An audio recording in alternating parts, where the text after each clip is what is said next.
जय श्री राम जी की।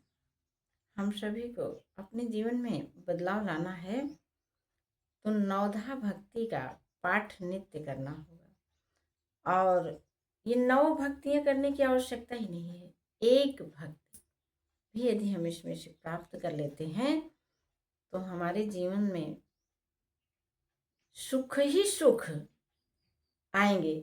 जो दुख भी है ना, उनका रंग बदल जाएगा, वे भी हमारे लिए सुखकारी बन जाएंगे। आप बने रहिए ये सब जानने के लिए वीडियो में मात्र 10 मिनट।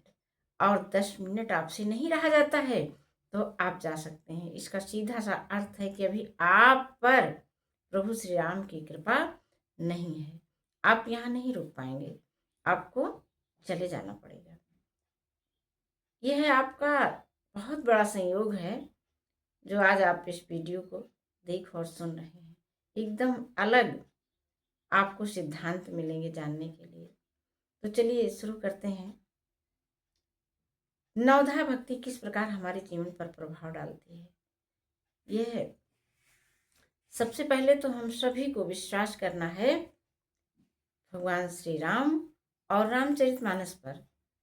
इसके लिए एक वाक्य मेरे मन में, मेरे अंतःकरण में बस गया है कि हम सब के मन में जो कुछ भी पाने की इच्छा है वो सब रामचरितमानस में रखा है। तो फिर क्यों ना हम सब अपनी इच्छाओं को इसमें से चुने। लेकिन उसको चुनने के लिए कुछ शर्तें होती हैं भाई। हम बिना मूल्य के तो कुछ भी नहीं प्राप्त कर सकते ना, शर्तें हैं। यही नवधा भक्ति का ज्ञान, नवधा भक्ति का आचरण अपने जीवन में। तो ये है नवधा भक्ति सुनने के लिए सबसे पहले तो हमको चलना है माँ सबरी के आश्रम में। वहीं चल करके हम भी इसको सुनते हैं। भगवान श्री राम जी माँ सबरी को यह ज्ञान दे रहे हैं। हम और आप भी लंबी गहरी सांसें ले करके कल्पनाओं के माध्यम से हम चलते हैं वन में, जहाँ माँ सबरी का आश्रम है। भगवान श्री राम और लक्ष्मण जी वहाँ पर विराजित हैं। मैया सबरी उनको बहुत दिनों से रखे हुए फल फूल पैर जो भी रखी हैं वो चख चख करके दे रही हैं। प्रभु श्री राम खा रहे हैं, बखान बखान करके खा रहे हैं। और हम लोग अच्छा से अच्छा व्यंजन खा के आते हैं, 1000 कमियां निकालते हैं और सोचते हैं श्री राम की कृपा हम पर बरसे। नहीं, श्री राम की कृपा पाने के लिए श्री राम जी का गुण हम सभी को अपनाना है। तो चलिए कल्पनाओं में हम लंबी गहरी सांसें लेकर के लो हम सब पहुंच गए माँ सबरी के आश्रम में। देख रहे हैं माँ सबरी खिला रही हैं, प्रभु श्री राम जी खा रहे हैं। हम सब श्री राम जी के सामने हैं, श्री राम जी हमारे सामने हैं। और इसके पहले हमने 3 भक्ति की चर्चा की है। आज चौथी प्रकार की भक्ति की चर्चा करनी है। हम चौथी भक्ति के बारे में देखते हैं। देखिए भगवान श्री राम जी क्या कह रहे हैं। एक दोहे में तीसरी और चौथी दोनों दी गई है। तो देखिए, गुरुपद पंकज सेवा तीसर भगति अमान, चौथी भगति मम गुण गण करई कपट तजिमान। तीसरी भक्ति को बताया कि अभिमान रहित होकर गुरु के चरण कमलों की सेवा। तो इसके लिए हम संशय में न पड़े कि गुरु को कहाँ ढूंढने जाएं। हमारे माता पिता और श्रेष्ठ जन वे भी हमारे गुरु के समान ही हैं। तो हम उनकी सेवा करते हैं तो गुरु की सेवा का फल हमको मिल जाता है। यहाँ सब चीज का उपाय है। प्रभु श्री राम अनंत हैं। और चौथी भक्ति देखिए, चौथी भक्ति में क्या कह रहे हैं। मम गुण गण करई कपट तजियान। कह रहे हैं कि चौथी भक्ति यह है कि कपट छोड़ करके मेरे गुण समूहों का गान करे।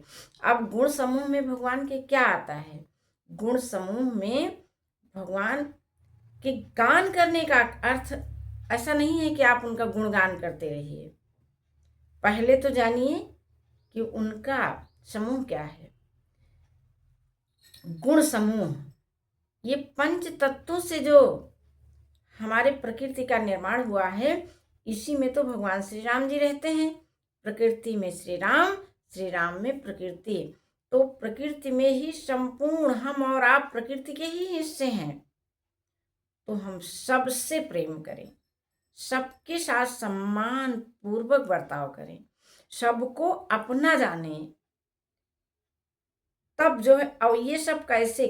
कपट छोड़ करके। कपट, भाई कपट को तो छोड़ना ही होगा। जहां कपट रहेगा वहां तो रावण ही रहेगा, कपटी रावण। जहां हृदय शुद्ध रहेगा वहीं प्रभु श्री राम रहेंगे। चुनाव हमारे और आपके हाथों में है। यहाँ पर देखिए हर प्रकार के बदलाव हो रहे हैं। प्रभु श्री राम जी का नाम अनंत है, वे अनंत हैं। तो ऐसा नहीं है कि हम ये मान लें ये हमारे कष्ट अब जाने वाले नहीं हैं, ये हम अपना पाप भुगत रहे हैं। नहीं, हम आज इस वीडियो के माध्यम से ये जानेंगे कि हमारे सारे पाप कैसे भगवान श्री राम के गुण समूहों का गान करने से वे रुई के ढेर की भांति जल करके नष्ट हो जाते हैं, और फिर हम वहां पर नव निर्माण करते हैं। हम पुण्य का निर्माण करते हैं। पुण्य बस इतना ही है कि संपूर्ण प्रकृति में श्री राम को हम देखें और उनसे प्रेम करें। संपूर्ण प्रकृति का प्रेम राम है, राम का प्रेम प्रकृति का प्रेम है। प्रकृति में ही हमारा घर परिवार, हमारे माता पिता भाई बंधु सब आ जाते हैं। और इसके लिए एक बड़ी अच्छी बात कही गई है सुंदर कांड में भी कि सबसे हम सभी को प्रेम करना है। 14 भुवन एक पति होई, भूत द्रोह तिष्ठे नहीं सोई। 14 भुवनों का राजा, सबका स्वामी एक हो, लेकिन यदि उसमें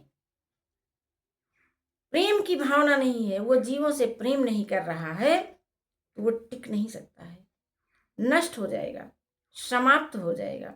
अरे भैया, तो फिर क्या जाता है? जो हमारे अंदर 2 प्रकार के सागर, प्रेम का और बैर का, तो हम बैर वाले सागर को तो एकदम किनारे रखते हैं। बस प्रेम के सागर का ही प्रयोग करें। हमारे पास जैसे 2 कलम होती है, तो हम एक कलम को बगल कर देना है, हमको लिखना है एक ही कलम से, प्रेम वाली कलम से। बस सब कुछ सबके साथ अच्छे बर्ताव करना है, सबके साथ प्रेम पूर्वक रहना है, सबका सम्मान करना है। ऐसा करके आप देखिए कैसे आपके सारे पाप भी पुण्य बन जाते हैं। तो आप सभी अपना आशीर्वाद दीजिएगा, इस चैनल को सब्सक्राइब कर लीजिएगा। जय श्री राम जी।